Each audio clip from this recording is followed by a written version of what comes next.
Video में हम बात करने वाले हैं जो आपके सीएसआई नेट का एग्जाम होने वाला है, उसके लिए आपको इंटरफेस कैसा मिलेगा और उसे कैसे हैंडल करना है। तो सबसे पहले अगर आप मेरे स्क्रीन पे अगर देखते हैं तो यहाँ पे जो आपको इंटरफेस देखने को मिला, ये बिल्कुल वही इंटरफेस है जो आपको एग्जामिनेशन हॉल में मिलेगा। यहाँ आपका नाम होगा, यहाँ पे आपके सब्जेक्ट का नाम, यहाँ पे टाइमर रन करेगा, यानी हर 1 मिनट बाद आप देख सकते हो कि कितना टाइम बाकी रह गया है। तो अगर हम बात करें इंस्ट्रक्शन की, तो इंस्ट्रक्शन में जो क्वेश्चन आप विजिट नहीं करोगे वो ग्रे कलर का नजर आएगा, जिसको विजिट करके आंसर नहीं करोगे वो ऑरेंज कलर का नजर आएगा, जिसको आप आंसर कर दोगे that will be indicated in green colour, और जिसको आप विजिट करोगे लेकिन पढ़ने के बाद उसको मार्क फॉर रिव्यू के लिए छोड़ दोगे बिना आंसर किए तो वो पर्पल कलर में नजर आएगा।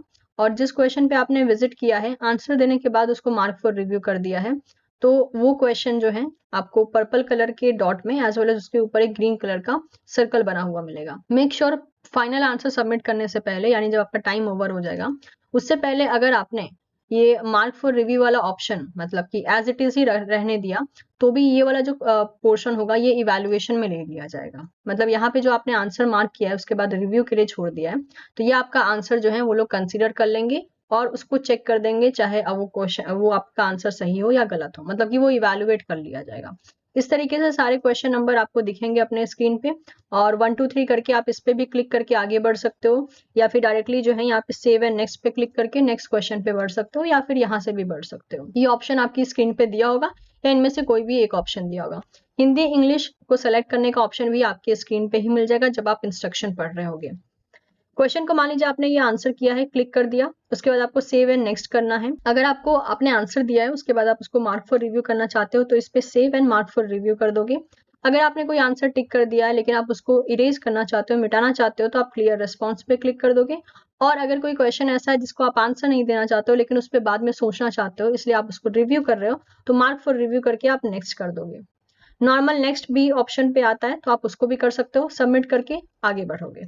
ठीक है, तो ये सबमिट ऑप्शन हमेशा स्क्रीन पे नहीं रहता है, लास्ट में भी रहता है, कहीं कहीं पे हमेशा भी रहता है, तो वो डिपेंड करता है कि इनमें से कितने फीचर वो आपकी स्क्रीन पे डालेंगे, उसके अकॉर्डिंग यू कैन प्रोसीड। जैसे कि आप देख सकते हैं यहाँ पे अगर फर्स्ट एंड सेकंड क्वेश्चन को हमने आंसर कर दिया यानी ऑप्शन पिक कर लिया तो ये देखिए ग्रीन कलर का नजर आ जाएगा। अब कुछ इंपॉर्टेंट चीजें जैसे कि पार्ट ए में जो है लाइफ साइंस के लिए बात करी हूँ, पार्ट ए में पार्ट ए आपका टोटल 30 मार्क्स का आपको अटेम्प्ट देना होता है। टोटल क्वेश्चन 20 आते हैं, एनी 15 करना होता है।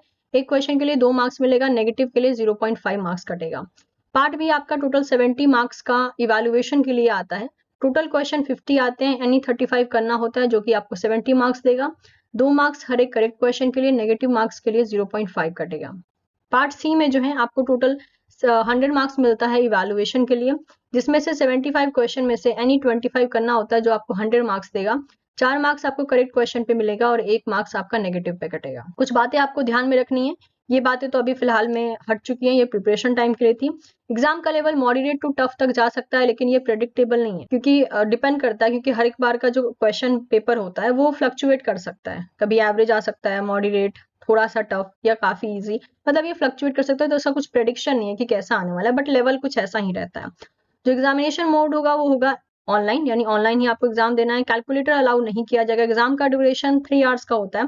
सेफ साइड के अटेम्प्ट के लिए, यानी टोटल आपको कितने का अटेम्प्ट देना चाहिए, 150 मार्क्स का अगर आप अटेम्प्ट देते हो तो भी उसमें से अगर 2-3 क्वेश्चन गलत भी होते हैं तो भी चांसेस होते हैं कि आपके 130 या 135 प्लस मार्क्स स्कोर हो ही जाएंगे। Make sure there is a difference between the scoring and attempt.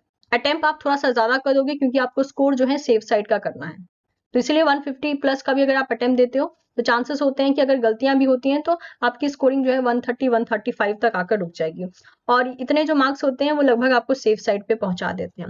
Total जो मार्क्स होगा जिसमें से आपके ये मार्क्स इवैल्यूएट किए जाएंगे वो होंगे 200 के। नेक्स्ट आता है, जैसे बच्चों का सवाल होता है कि एक यूनिट कितने मार्क्स का आ सकता है, तो एक यूनिट जो है मिनिमम 25 से 30 मार्क्स का पूछा जा सकता है, और अगर ऐसा होता है तो 4 क्वेश्चन जो है 2 मार्क्स के पूछे जाएंगे पार्ट बी में, और 6 क्वेश्चन आपको 4 मार्क्स के पूछे जा सकते हैं, यानी 6 क्वेश्चन आपको पार्ट सी में देखने को मिल सकता है और 4 क्वेश्चन पार्ट बी में देखने को मिल सकता है। लेकिन ये कुछ श्योरिटी नहीं है, ये एस्टिमेटेड होता है कि ऐसे बना के देंगे, लेकिन कभी कभी ऐसा भी हो जाता है कि पार्ट बी में वो सिर्फ 2 क्वेश्चन पूछे और पार्ट सी में जो है वो आपके 7 क्वेश्चन पूछ ले, ऐसा भी हो सकता है। तो फ्लक्चुएशन थोड़ा बहुत चलता है, ये एक स्टैंडर्डाइजेशन है कि हाँ इतने तक चांसेस होते हैं कि ये लोग पूछ सकते हैं। नेक्स्ट 30+ इंपॉर्टेंट टॉपिक, यानी ये वो टॉपिक है जो आपको कभी छोड़ के नहीं जाने चाहिए, क्योंकि यहाँ पे आपकी अच्छी खासी स्कोरिंग हो जाती है।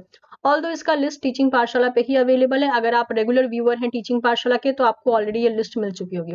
फिर भी अगर आप चाहें तो क्रॉस चेक कर सकते हैं कि आपके कितने टॉपिक यहाँ से क्लियर हैं, क्योंकि ये 30+ इंपॉर्टेंट टॉपिक्स आपकी बहुत हेल्प करने वाला है आपके अच्छे खासे स्कोरिंग में, क्योंकि इनमें से मैक्सिमम एरिया से क्वेश्चन आने ही आने हैं। लास्ट इंपॉर्टेंट टिप्स, जैसे कि आपको एडमिट कार्ड प्रिंट कर लेना है, उसके इंस्ट्रक्शन को अच्छे से रीड कीजिए, देखिए कि क्या मेंशन है, और photograph as well as ID card अपने पास रखिए। डूज एंड डोंट्स को अच्छे से पढ़ लीजिए कि क्या लेके जाना है, क्या लेके नहीं जाना है, किस चीजों के लिए मना किया गया है, किन चीजों को करने के लिए कहा गया है। सब चीजें आपकी इंस्ट्रक्शन यानी एडमिट कार्ड का जो इंस्ट्रक्शन पेज है वहां पे मेंशन है, तो उसको प्लीज अच्छे से पढ़ लीजिएगा।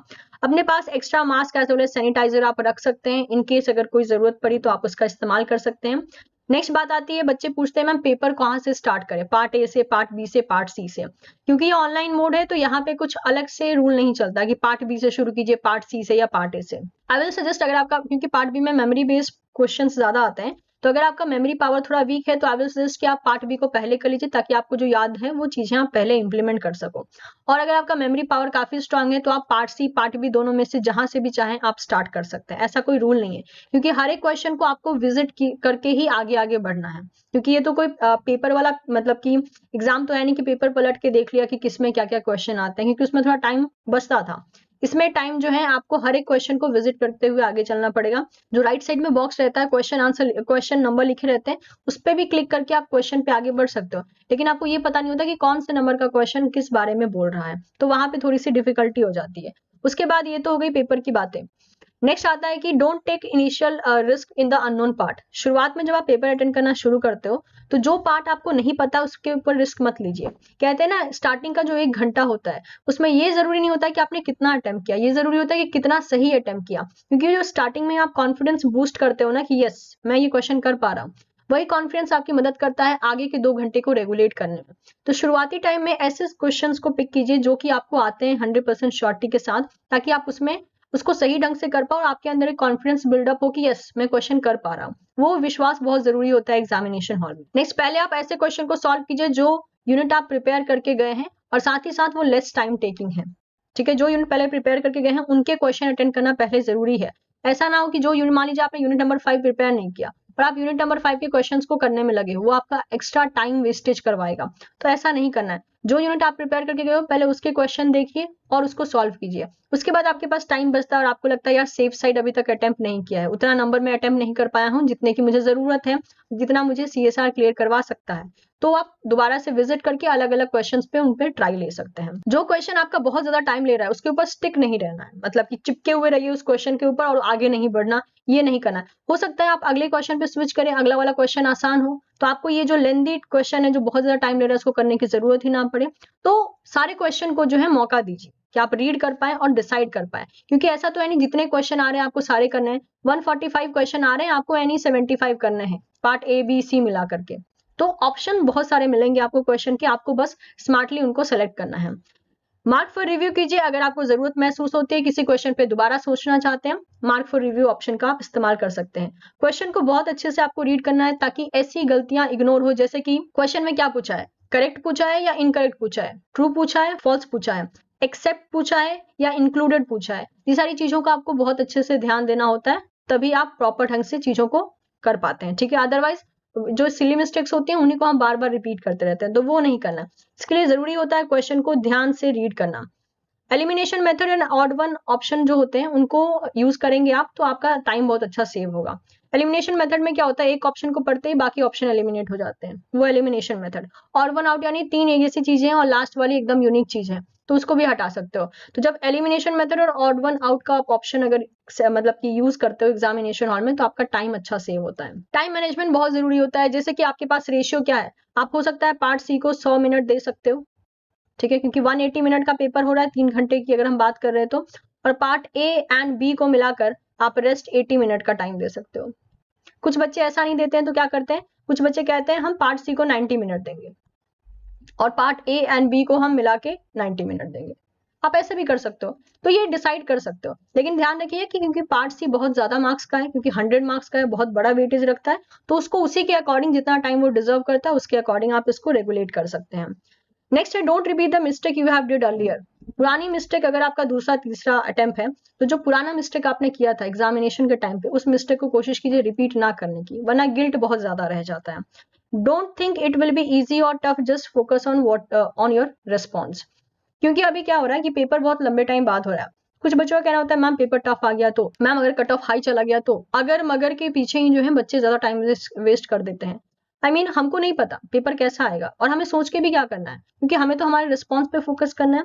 हम कैसा एग्जाम दे रहे हैं वो मतलब हमारा रिजल्ट डिसाइड करेगा, ना कि ये कि पेपर टफ आया है, इजी आया है, कट ऑफ हाई जाएगा या ज्यादा जाएगा। आपको बस क्वालिफाइंग मार्क्स को क्रॉस करना है, दैट्स इट। क्योंकि पेपर टफ आए तो भी हमारे हाथ में कुछ नहीं, क्योंकि हम पेपर ना बना रहे हैं ना कैंसिल करवा सकते हैं।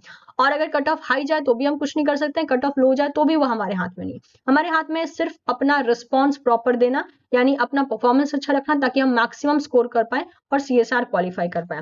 And last but not the least, विश्वास रखिए आपको बहुत सी चीजें आती हैं, बस उसको सही डायरेक्शन में, सही टाइम पे, सही जगह पे अप्लाई करना है। अभी आई नो बहुत सा ऐसा नेगेटिव एटीट्यूड आपके अंदर डेवलप हो रखा होगा कि मैं सब कुछ भूल जा रहा हूँ, मुझे बहुत टेंशन हो रही है, मुझे ऐसा लग रहा है कि मैं सब कुछ भूल गया, सब मिक्स हो गया, सब खिचड़ी बन गया। ऐसा आपको लगेगा, ये ह्यूमन माइंड है। जैसे जैसे बोलते हैं ना, एक ऐसा टाइम नजदीक आ रहा होता है जिसमें कि आपको चैलेंज मिलने वाला होता है, तो अक्सर ऐसा बिहेवियर हमें देखने को मिलता है। That is completely okay. तो आप इस चीज को हैंडल कर सकते हो। तो क्योंकि आपने 1 साल से तैयारी की है, आपका छोटा मोटा भी बोलते ना गलती या पैनिक लेवल हद से ज्यादा अगर हो गया तो वो सारे काम को बिगाड़ देगा। तो जरा सा उसको कंट्रोल कीजिए, इस बात का यकीन रखिए कि आपको बहुत कुछ आता है, उस बहुत कुछ में से सिर्फ कुछ कुछ एरिया पे ही फोकस करके आपको क्वेश्चन करके आना है। तो ये थे सभी टाइप के टिप्स, ट्रिक्स, इंस्ट्रक्शन, रूल्स जो मैंने आपके साथ डिस्कस किए हैं। साथ ही साथ मैंने आपको इंटरफेस भी दिखाया कि इंटरफेस एग्जामिनेशन हॉल का कैसे दिखता है और आपको कैसे रेगुलेट करना है। इस वीडियो के लिए काफी ज्यादा रिस्पॉन्स मतलब कि मेरे पास रिक्वेस्ट आ रही थी स्टूडेंट्स की, तो उसी के बेसिस पे मैंने इसको बनाया है। ऑल्दो इससे रिलेटेड जो भी बातें थी वो मैंने लाइव क्लास में भी आज मैंने मतलब कि बच्चों को दिया था, mainly on Unacademy platform. But क्योंकि सारे बच्चे वहां पे मुझसे जुड़े नहीं है, इसलिए मैंने इस वीडियो को यहाँ भी आपके सामने प्रोवाइड कर दिया। उम्मीद करती हूँ ये इंस्ट्रक्शन आपके लिए यूजफुल रहे होंगे। वीडियो पसंद आया हो तो इसे लाइक जरूर करें। साथ ही साथ इससे आप अपने उन दोस्तों के साथ भी शेयर कर सकते हैं जो आप ही की तरह CSR नेट एग्जाम को का जो है अटेम्प्ट देने जा रहे हैं 17th को। End of course don't forget to subscribe teaching Pathshala for the further more videos and updates. Thank you so much everyone, all the very best for your examination. मिलते हैं बहुत ही जल्द आपसे अगली वीडियो।